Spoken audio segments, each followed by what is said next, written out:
The police cruiser sat idling by the curb, red and blue lights casting shadows across the manicured lawns of Willowbrook Estates. I watched as a teenage boy was led away in handcuffs, his cocky smirk finally fading. His mother, Karen Henderson, followed behind, her voice shrill and desperate. "This is ridiculous," she shouted at the officers. "My son has HOA immunity. You can't arrest him." The sergeant shook his head slowly. "Ma'am, vandalism is a crime regardless of who your son's mother is." As they loaded Derek into the patrol car, Karen's face turned red. "This is all his fault," she screamed, pointing at me. "But let me back up and tell you how we got here. My name is Jake Morrison, and 3 months ago I moved into what I thought would be my dream neighborhood. I'm a software engineer who works from home, and after years of apartment living, I finally bought a house in this beautiful suburban community. I had no idea I was moving across from Karen Henderson, the self-appointed queen of our little kingdom. Karen was in her late 40s with perfectly styled blonde hair and a wardrobe that screamed, "I demand to speak to your manager." She'd been HOA president for 6 years, treating the position like she was governing a small nation. Her teenage son Derek was 17, with the entitled attitude that comes from watching your mother bulldoze through life without consequences. From day one, Karen made it clear she was watching me. Every evening I'd park my Honda Civic in my driveway, wash it on weekends, and keep it looking pristine. Karen, however, found fault with everything I did. The first complaint came 2 weeks after I moved in. "Mr. Morrison," she said, appearing at my door with her clipboard and fake smile. "I need to discuss your parking situation." I looked at my car, sitting perfectly in my own driveway. "What about it?" According to Section 4.7 of our HOA covenant, vehicles must be parked at least 18 inches from the sidewalk edge. Yours appears to be only 16 inches away. I wondered if she was serious. "You measured the distance from my car to the sidewalk?" "It's my job to ensure compliance," she said with that saccharine tone. "I'll need you to reposition it by tomorrow." The next week, it was my trash cans. The week after that, she claimed my lawn was too long in a back corner barely visible from the street. Each time, I complied, figuring it was easier to keep peace than fight over small things. But Karen thrived on control, systematically testing every new resident to see how much she could push them around. The breaking point came on a Tuesday morning in October. I walked outside to head to a client meeting, only to stop dead. My beautiful Honda Civic looked like it had been attacked by a wild animal. Deep scratches ran along both sides, spelling out words I won't repeat.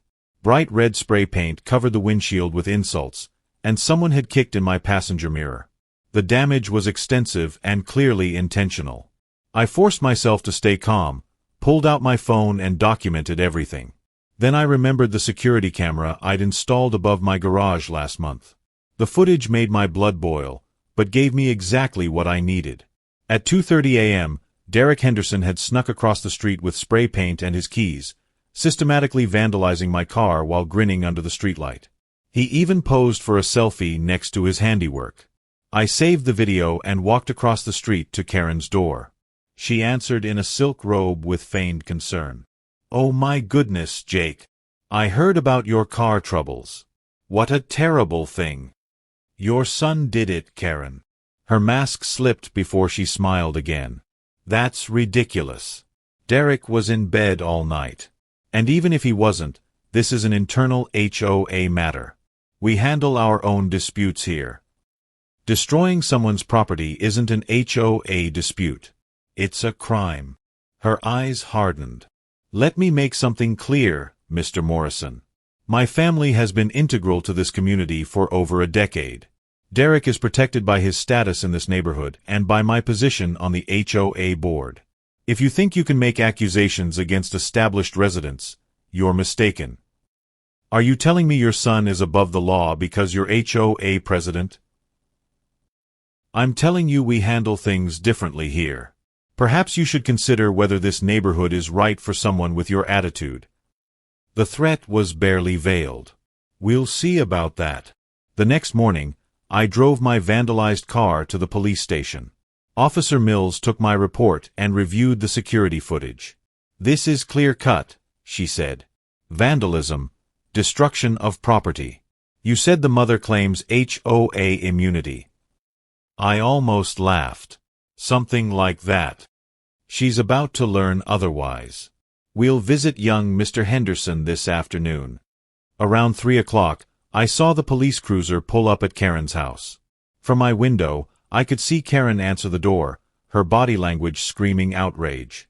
She gestured wildly, pointing at my house and clearly arguing. After 10 minutes, Derek appeared, and that's when Karen made her biggest mistake. She stepped between the officers and her son, physically blocking access while shouting.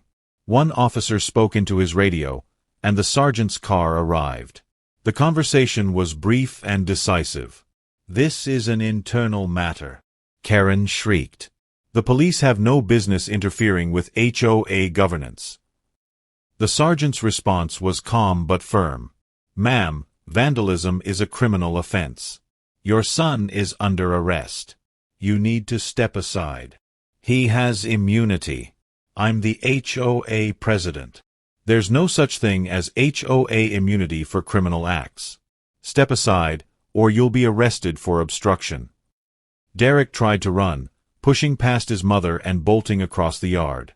The officers had him on the ground and in handcuffs within 30 seconds. Karen's screaming reached new heights as neighbors appeared at windows and doorways.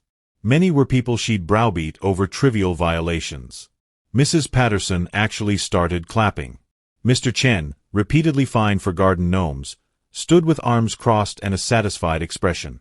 As police cars drove away with Derek, Karen stormed across the street. "You've destroyed everything," she screamed. "This community was perfect before you arrived. Your son caused over $3,000 in damage to my car. The HOA will handle this internally." "The HOA doesn't get to decide which laws apply, Karen." Over the next week, neighbors started approaching me with their own stories about Karen's abuse of power.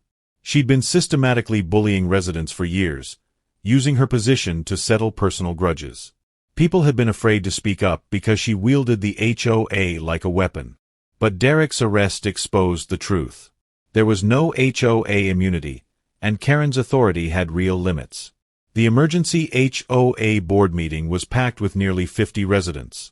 Karen sat nervously at the head table as board member Tom Walsh called the meeting to order. "We're here to discuss recent events involving our president and her son's arrest for vandalism." Karen stood up. "I object. My family's personal matters have nothing to do with HOA business.